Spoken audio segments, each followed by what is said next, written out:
Olá, sou a professora Patrícia e a aula de hoje é sobre ascaridíase e tricuríase. Quais são os nossos objetivos? Nós vamos estudar morfologia, transmissão, ciclo biológico, sintomatologia e patogenia, diagnóstico e tratamento dessas parasitoses. Vamos relembrar aqui que os eumintos eles podem ser classificados em cestódios, trematódios e os nemateumintos. Dentro dos nemateumintos, nós encontramos aqui ascaris lumbricoides e tricúris. O que eles têm em comum?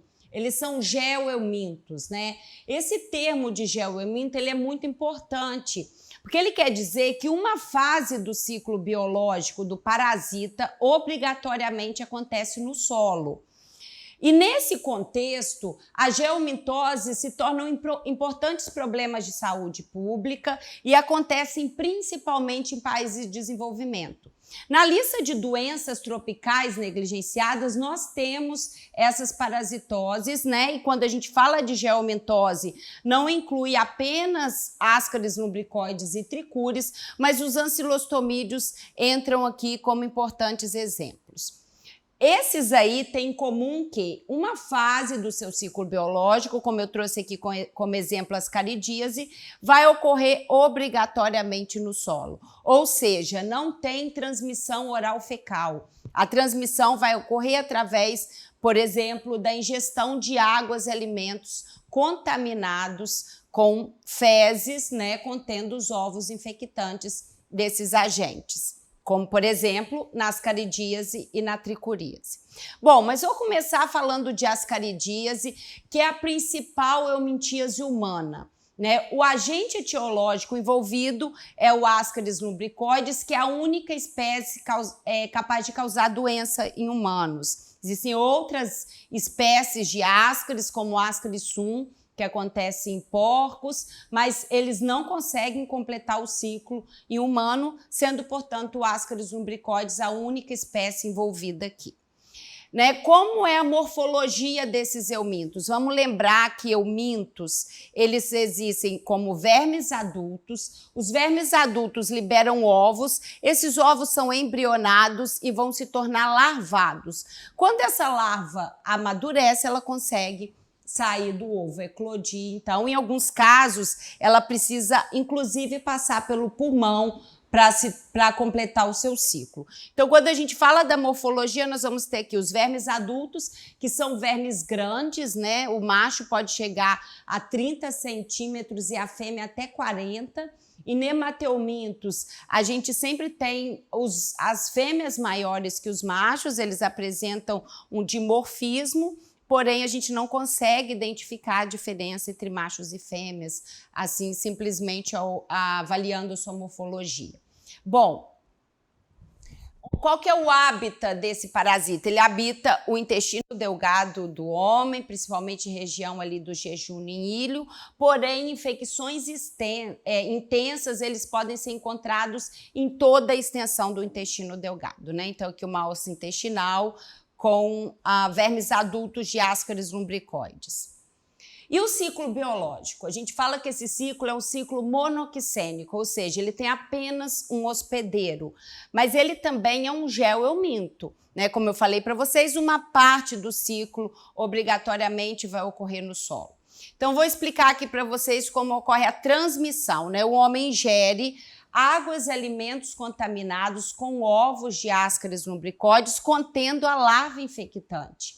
Não apenas ovos, mas ovos com a larva infectante, mostrando que os ovos, quando saem nas fezes, eles precisam passar pelo solo, e aqui a gente vai ter um ovo embrionado, um ovo fértil, que vai se tornar larvado. Então, essa é a passagem do euminto pelo solo.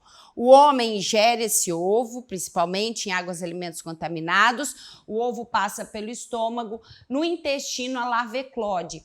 Essa larva que sai do ovo ainda não é a larva que é capaz de se transformar em verme adulto. No caso das ascaridíase, a larva que é do tipo L3, que está saindo do ovo, ela vai penetrar na mucosa intestinal, vai cair no sistema porta-hepático, fígado, circulação geral, coração, pulmão.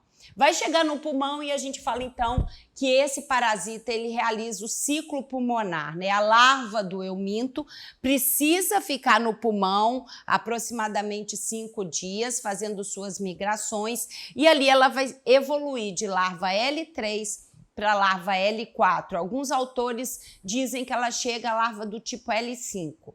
Agora, essa larva que sofreu muda no pulmão precisa voltar para o intestino. Então, o homem tosse, deglute a larva e a larva chega no intestino, larva do tipo L5, que se transforma em verme adulto. O homem parasitado com vermes adultos, machos e fêmeas, as fêmeas vão liberar ovos nas fezes, dando continuidade ao ciclo biológico do Ascaris lumbricoides.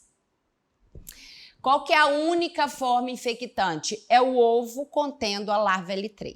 Então, não existe contaminação oral fecal, mãos contaminadas com fezes, e nenhuma pessoa transmite para outra, porque é um gel euminto e a transmissão ela acontece a partir do ambiente, né, dos ovos presentes no ambiente.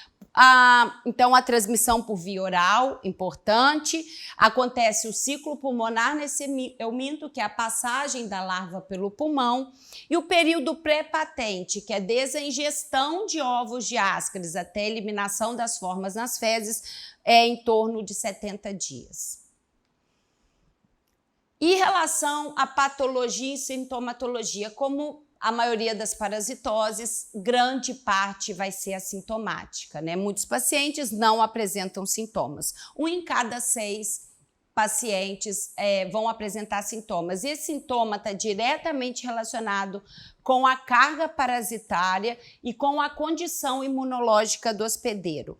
E qual que é a ação patogênica desse verme? Ela vai ocorrer através da fase larvária, né, a fase larvária do euminto, por exemplo, passando pelo pulmão, causando uma síndrome pulmonar, a presença dos vermes adultos no intestino e também localizações ectópicas desses vermes. Então, aqui eu trouxe um resumo para a gente compreender melhor, né? Vamos pensar aqui primeiro na patologia e sintomatologia relacionada aos vermes adultos. Esses vermes são vermes grandes, né? Quando comparados a outros nemateumintos que têm, às vezes, 1 centímetro. Então, eles podem ter 30, 40 centímetros. Então, a presença desses vermes no intestino vai trazer sintomas importantes.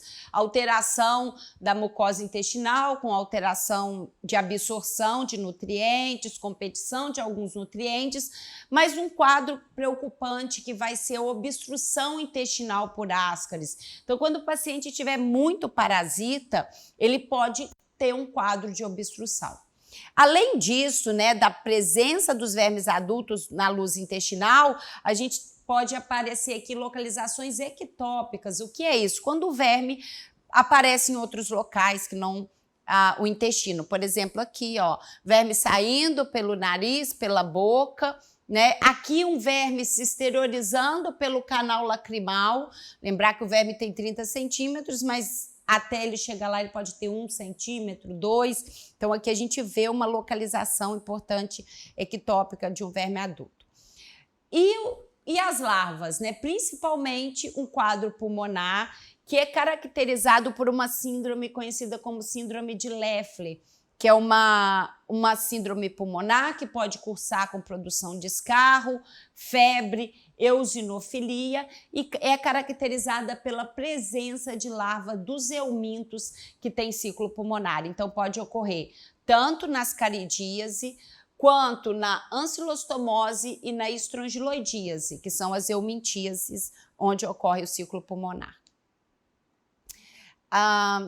Em relação ao diagnóstico laboratorial, como deve ser feito? Uma vez que as formas dos eumintos são eliminadas nas fezes, ovos de Ascaris lumbricoides, essa é a melhor forma de diagnóstico. Então, através do exame parasitológico de fezes, com pesquisa de ovos de Ascaris lumbricoides, que são característicos, né? São ovos relativamente grandes, 50 micrômetros de diâmetro, tem uma camada mamilonada que é característica de ascaris, então fica fácil o diagnóstico através da visualização desses ovos. O método mais utilizado é o método de Hoffmann, Pons e Jenner, né, o método de HPJ, que é um método utilizado por quase todos os laboratórios de análises clínicas.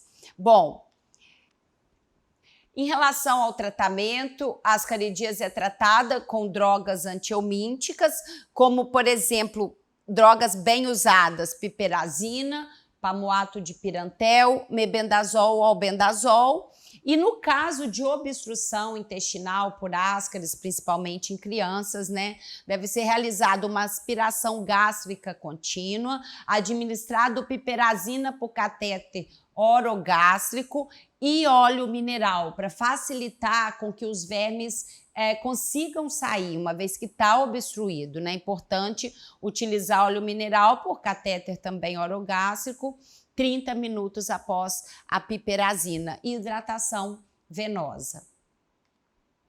Bom, mudando agora de assunto para outro gel euminto, eu vou falar de tricuríase, que é a eumintíase causada pelo nemateuminto Trichuris trichiura, que é o nemateuminto que tem essa porção esofagiana bem afilada, por onde ele fica fixo, né? Ele penetra ali na mucosa intestinal.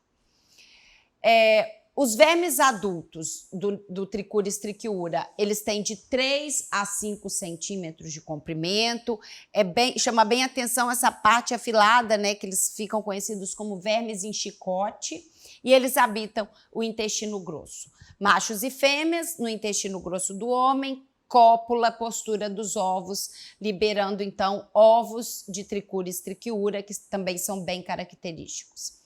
Então, o hábitat é o intestino grosso, porém, infecções moderadas pode ser encontrado no seco e no cólon, né, toda extensão, e as infecções intensas, colo distal, reto e também porção distal do ilho. E aqui a gente consegue ver os trichuris, né, os vermes adultos de Trichuris trichiura inseridos aqui na mucosa intestinal. Aqui uma alça intestinal repleta de trichuris, né? Essas estruturas aqui todas são vermes. Como eles ficam com a porção esofagiana toda inserida, penetra toda na camada epitelial da mucosa, pode ocorrer presença de sangue. Então a gente vai falar de disenteria também nessa parasitose.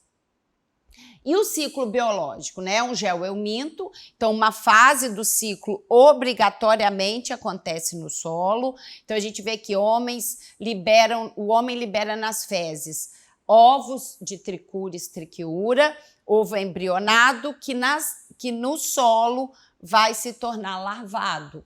Então, quando ele tem a larva infectante, o homem ingere águas, alimentos contaminados com ovos de Trichuris, contendo a larva infectante, que passa pelo estômago, chega no intestino, essa larva eclode, a larva do tipo L3.